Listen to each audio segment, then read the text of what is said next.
On continue cette matinale et on termine cette matinale avec un dernier entretien. Et je suis très content de pouvoir terminer cette matinale avec Gilles Lartigot, l'excellent Gilles que vous voyez maintenant de plus en plus souvent sur la chaîne pour différentes chroniques. Et là, ça va être un sujet très important. On en a parlé en amont, on avait annoncé un salon important, le salon de l'agriculture, le salon international de l'agriculture, salon auquel malheureusement je n'ai pas pu assister, je voulais y faire, mais Gilles a été sur place et il a beaucoup de retours à faire parce qu'il y a un différentiel par rapport à sa première expérience et aussi, eh bien, il y a de nombreux éléments qu'il a pu observer sur place. Mais tout d'abord, bonjour Gilles et merci d'être là sur cette matinale. Et bonjour Raphaël, bonjour à vous qui nous écoutez. Oui, le salon de l'agriculture, en fait, c'est le deuxième plus gros salon de France, hein. C'est 600 000 visiteurs et le premier, c'est le salon de l'auto, ce mondial de l'auto qui, je crois, avoisine les 1 million de visiteurs. Donc, ouais, c'est très important. Tu vois, on me posait la question dans le club, dans le Lead Club, si c'était un salon, je dirais, à visée grand public ou beaucoup plus professionnel. Alors, c'est vrai que c'est grand public de par l'ampleur et les visiteurs, mais pour moi, c'est avant tout un salon professionnel. La FNSEA, je pense, est très présente. Les gros industriels sont présents. Écoute, j'ai vu des engins, des espèces de moissonneuses-batteuses, là, à visée laser, tu vois. Je me serais cru dans un film de James Cameron, tu vois. Transformer, en fait, des machines qui sont très belles, hein. Jaune en plus, tu vois, jaune et noir, des pneus immenses, 5 mètres de haut. En fait. Et là, tu te dis, ouais, ok, il a fallu en abattre des haies, faire du remembrement, et puis tu sais que ça, c'est un peu ma danseuse, mais et de grandes surfaces comme ça d'agriculture, je dirais, de monoculture, d'agriculture intensive. Donc, on sent que l'industrie pèse lourd. Également des distributeurs, on en parlera, hein, notamment Lidl, notamment McDonald's, etc. Et puis voilà, plusieurs halls. Alors, la prochaine fois, je t'y amènerai parce que vraiment, je vous le redis, les amis, vous qui nous écoutez, si vous n'avez jamais visité le salon de l'agriculture, vraiment, c'est à faire. Voilà. Après, moi, la deuxième année, j'ai un œil un peu plus critique. On va y revenir.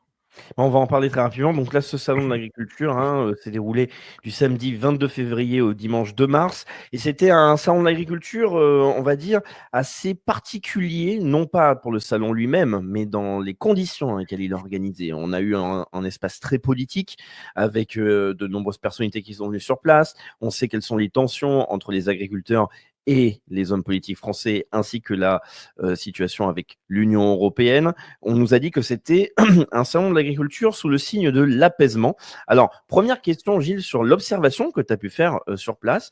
Est-ce que tu peux nous confirmer si c'était le signe de l'apaisement? Quelle était, lors de ton passage, l'énergie, l'ambiance qu'il y avait de manière globale, avant de se concentrer sur les différents stands, les différents types de publics, etc.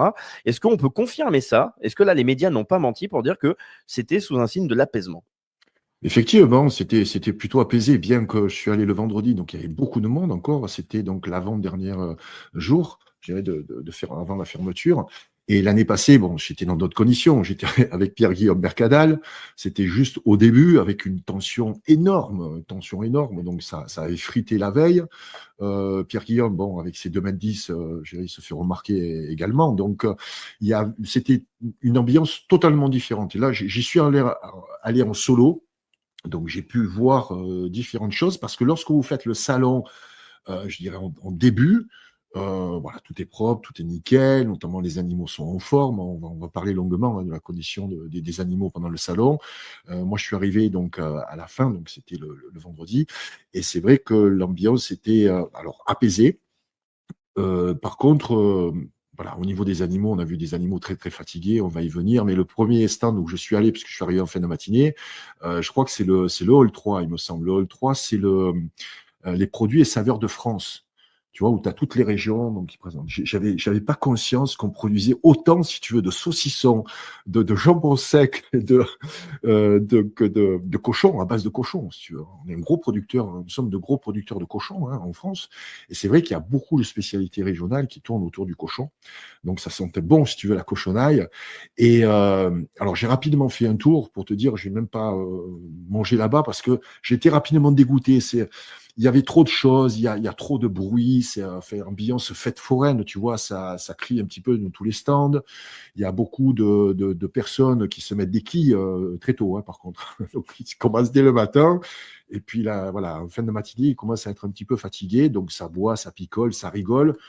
C'est quand même une bonne ambiance. C'est pas une bonne ambiance, l'ambiance que je préfère. Mais voilà, il y avait quand même beaucoup de monde, donc beaucoup de choses au niveau de toutes nos spécialités françaises sont présentées. Et il y a de tout. Tu passes des alcools, tu passes tu vois, au fromage, aux spécialités. Voilà, il y a beaucoup de choses. C'est très dense et on est vite saoulé, en fait. Mmh. Oui, je comprends et au niveau des animaux, là, tu en as parlé, je pense que c'est un point sur lequel il faut quand même s'arrêter parce qu'on parle du salon de Ouais. l'agriculture, donc on sait que l'élevage et le bétail, c'est quand même, un sujet important, mais il y a quand même 2 angles. Un angle qui doit quand même nous faire, sourire et même avoir un côté cocorico, hein, c'est la richesse de notre patrimoine, mais là, on parle aussi quand même dans le cadre d'une exposition, donc peut-être nous faire le point à la fois sur, Mhm. le nombre de bêtes qu'il pouvait y avoir, quelle pouvait être, l'ambiance et aussi même les types de stands qu'il pouvait y avoir. Ça, je pense que c'est important aussi d'en parler un petit peu. Oui, alors j'y suis allé pour ça, pour voir, parce que j'ai vu beaucoup d'images diffusées, notamment par toutes les sociétés, les associations, pardon, de protection animale, dont L200, le fameux L214. Et je voulais aller voir de mes yeux.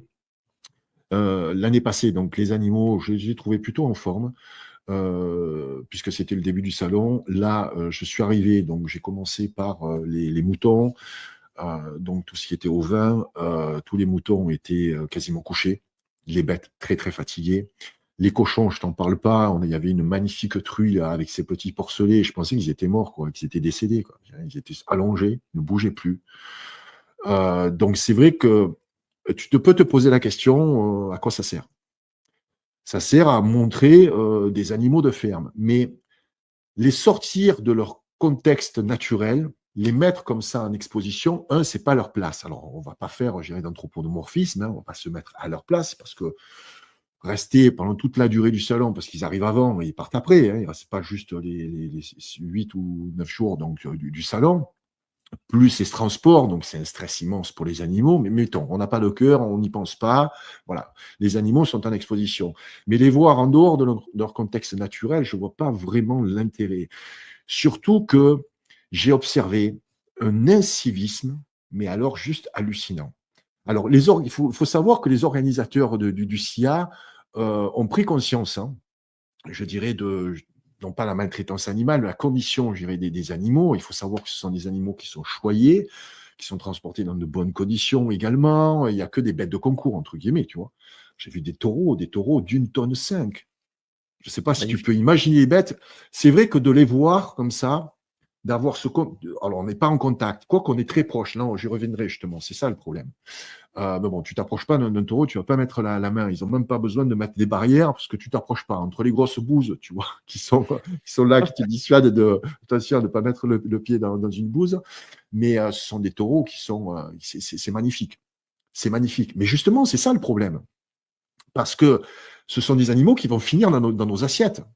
Alors, peut-être pas les taureaux là, parce que je pense que c'était des reproducteurs, parce que les éleveurs donc, montrent leurs plus belles bêtes parce qu'il y a une cote. Alors, je ne sais pas s'il y a des enchères ou ce genre de choses. En tout cas, ils montrent leur production. Donc, et souvent, donc, c'est de très belles bêtes. Que ce soit des vaches, on voit toutes les races, etc. Et c'est réellement impressionnant. Mais il y a une déconnexion complète entre l'animal et la nourriture. On ne fait pas le lien, en fait, du tout. Et je te citerai plein d'exemples. J'en ai vu quelques-uns qui sont assez, je dirais, significatifs pour être exposés comme ça. Et il y a cette déconnexion avec le monde réel. Donc les animaux sont, voilà, ils sont attachés, ils sont parqués, comme je t'ai dit, des cochons dans des box, pas des box qui sont, je dirais, tout près du public. Il y a juste une barrière, tu vois, de sécurité. Il n'y a pas d'espace. Il n'y avait que la vache houppette, je ne suis pas allé la voir, mais qui a un espace de 1 mètre. Tu sais, comme dans les concerts où tu as un espace où que les fans évitent, tu vois, d'aller à choper comme ça les, les pieds ou les pantalons, tu vois, des chanteurs ou des musiciens. Donc, il n'y a pas d'espace comme ça de sécurité. J'ai vu énormément d'incivisme. Et je suis désolé, peut-être qu'il y a beaucoup de parents qui me regardent, mais il y avait souvent des enfants qui envoyaient les mains, quoi. Et les parents derrière, certains disaient attention, ne le touche pas, voilà. Mais j'ai vu des moutons très fatigués qui étaient complètement, tu vois, la tête contre la barrière, puis des gamins qui envoyaient la main, quoi. Mmh. Pour moi, c'est pas normal. Je comprends pas pourquoi il n'y a pas un espace de protection autour de tous ces animaux. C'est vrai qu'ils perdent de la place, hein. Mais voilà, donc c'est quelque chose vraiment qui m'a, moi, qui m'a choqué, parce que je milite aussi pour le bien-être animal, hein, sans forcément être végan ou végétarien. On peut consommer un animal si tant est qu'il est élevé dans de bonnes conditions. Mais là, par exemple, les cochons, on ne nous dit pas qu'il y a plus de 95%, voire même plus, de la production de cochons qui sont des cochons d'élevage intensif. Ça, j'ai pas vu d'images comme ça, tu vois. J'ai vu des images qui sont embellies. Voilà, des images comme on a l'habitude de voir avec la vache au milieu des champs, tu vois, des verts pâturages, mais on ne te montre pas en fait ce qui est la réalité de l'élevage en France. Oui, alors c'est ça le point qui est intéressant, c'est vrai, c'est qu'avec ce côté spectaculaire et malheureusement dans de mauvaises conditions à cause de l'interaction avec les hommes et surtout avec les spectateurs qui viennent dans ce type d'événement, on sait que c'est le chaos. Donc moi déjà, j'imagine, mais je dis rien j'adore les enfants, mais j'imagine déjà le fait d'entendre les parents en train de hurler parce que les gamins courent partout, etc. Le fait que ce soit un peu le chaos, donc faut imaginer le stress des bêtes. Mais surtout, c'est que ces bêtes, ce sont de belles bêtes. Ce sont de beaux animaux et en plus qui Magnifique. correspondent à un élevage qui est justement respectueux et qui ne correspond donc absolument pas à ce qui se retrouve dans l'assiette des Français pour la majorité d'entre eux. Parce que si, on n'a pas montré en fait des poules issues d'élevage en cage. On n'a pas montré les porcs qui n'ont plus leur queue, qui ne peuvent pas tenir sur leurs pattes et qui sont absolument énormes et qui baignent dans leurs excréments. On me dira, Exact. c'est normal. Mais par Mm. contre, c'est qu'il faut peut-être rappeler, Gilles, en fait, le différentiel entre ce que consomment les Français, ce qui est donné aux Français comme nourriture, issu de l'industrie agroalimentaire, et cet élevage dit traditionnel, qui, à mon avis, le rapport est complètement différent et doit même être colossal. Ah oui, je te dis, je prends toujours l'exemple du cochon parce que voilà, c'est le plus flagrant, 95% des cochons. Le bœuf qu'on mange, en fait, ce n'est pas du bœuf, hein, c'est de la vache laitière. Alors, il y avait, tu vois, des grosses machines, moi qui viens du milieu de l'imprimerie, ça m'a rappelé même les rotatives, tu vois, des machines où les vaches, elles rentrent et elles sont, donc on va les traire. Et je vois donc bien-être animal. Je m'étais renseigné l'année passée avec Pierre-Guillaume Mercadal et c'est effectivement, l'industrie peut amener, je dirais, une traite plus rapide, tu vois, les animaux, on les tire pas, quoi, tu vois, ils sont sur des tapis roulants, etc. Bon, bref. Donc, il y a une évolution de l'industrie par rapport à un élevage intensif. Mais j'ai vu aucune image hein, de ce que j'ai vu moi lorsque je faisais mes enquêtes dans l'élevage intensif. Et je te confirme qu'une immense majorité, je dis à peu près de 80%, voire 90% de la viande qu'on consomme, les poulets, c'est la même chose. Il y avait le groupe Loué, on va en parler avec j'ai vu donc les poussins donc, éclore, hein, parce que il y a des démonstrations à visée éducative. On va y venir. Mais tiens, je vais te parler de cet exemple-là. J'arrive parce que je suis allé vraiment au hasard. Tu vois, j'avais mon plan, comme tout le monde, mais bon, je l'ai vite laissé dans la poche et je suis allé au gré comme ça du hasard et des rencontres. Et donc, le groupe Loué avait un stand avec un vivarium, quoi, tu vois. Et dans ce vivarium, il y avait des œufs et des poussins qui étaient juste d'éclore. Il y avait même un petit poussin qui avait les pattes en l'air et tout. C'est super mignon, tu vois. Une personne qui l'apprenait, il y a quelques enfants qui venaient, qui caressaient le poussin. Bon, bah, tout ce qu'il ne faut pas faire, mais c'est pas grave. On montre que l'œuf, c'est la vie. C'est beau, ça, quand même, tu vois, parce qu'il y a des gamins qui n'ont pas conscience que dans un œuf, en fait, le œuf, c'est un embryon. Okay, s'il est fécondé, comme ça, s'il est inséminé, pardon, il va éclore si tant est qu'il soit couvé, etc. Bon, bref. Donc, on voit ce poussin donc, éclore, tout ça. Donc, je regarde, c'est le groupe Loué. Alors, c'est intéressant parce que, alors, le groupe Loué, c'est pas le pire, je dirais, en France. Ça, c'est plutôt modeste. Les fermiers de Loué, en fait, c'est une coopérative française. Depuis 1958, ils produisent à peu près 24 millions de poulets par an. Et ce sont que des labels de qualité. Hein. C'est eux qui ont obtenu le label rouge, tu vois. Ils ont été pionniers dans l'élevage en plein air, le respect du bien-être animal. Donc, c'est plutôt, je dirais, une marque qui est, entre guillemets, consciente et qui faut, je pense qu'il ne faut pas comme ça, ils ne font pas d'élevage intensif, contrairement à des marques que tu as entendu certainement parler, d'une marque, par exemple, le Gaulois.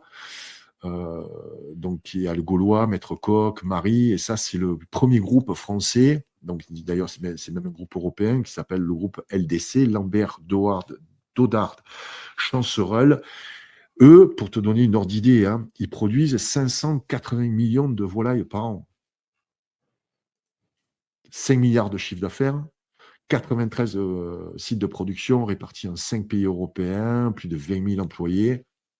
C'est énorme, on est d'accord? Ça, on ne le montre pas, tu vois. On ne montre pas la réalité de l'élevage. Donc, tout ce qui est éducatif, en fait, là aussi, on montre le beau, on montre le naturel. On montre ce que les animaux devraient être, en fait, dans une ferme, dans leur milieu naturel. Tu vois, il y a encore ce mensonge, et moi je viens du monde de la publicité, donc je peux en parler, tu vois. On ne montre pas la réalité, on l'embellit, et si c'est pour donner des informations à visée éducative à des enfants, pourquoi pas leur montrer la réalité? Parce que sinon, ils ne mangeront jamais ni de poulet, ni d'œufs, ni de jambon. Hein. Et vous appelez à la mise en place d'un euro numérique. Absolument, absolument. Nos élites déroulent leurs plans contre nous.